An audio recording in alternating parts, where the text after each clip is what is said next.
काफ़ी अरसे बाद उसकी कॉल आई तो कहने लगी कि मैं तुम्हें भूल चुकी थी।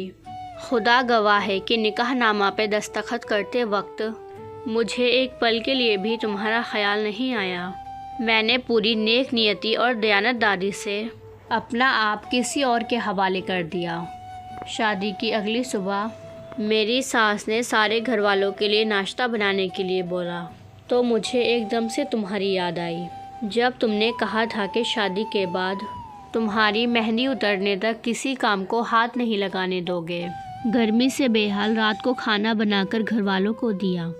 मेरी बारी आने पर खाना ही ख़त्म हो गया और मेरे शौहर ने मुझे खाने का पूछा तक नहीं।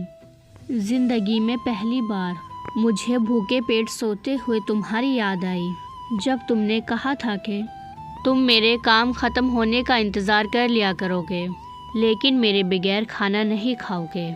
गुज़री ईद पर कामों में मसरूफ़ मेहंदी लगाने का वक्त नहीं मिला। चांद रात को मेरा शौहर अपनी बहन को चूड़ियाँ दिलाने के लिए गया और मेरी सास ने मुझे ये कहकर ना जाने दिया कि तुम मेहंदी चूड़ियाँ लेने जाओगी तो हज़ारों काम वैसे ही पड़े रहेंगे, वो कौन करेगा। मुझे उम्मीद थी कि मेरा शौहर मेरे लिए चूड़ियाँ लेकर आएगा, लेकिन वो नहीं लाया। मुझे उस वक्त तुम्हारी इतनी याद आई, मैं भागकर अलग रूम में चली गई। जी भरकर मैं रोती रही। जब जब मैं तुम्हें याद करती हूँ मेरी आंखें नम हो जाती हैं, मगर मैं क्या करूँ। बेटियाँ माँ बाप की इज़्ज़त रखने की खातिर अपना प्यार, अपना आप तक कुर्बान कर देती हैं। मेरी एक लंबी खामोशी और ना रोने वाले आंसुओं के साथ उसने कॉल बंद कर दी।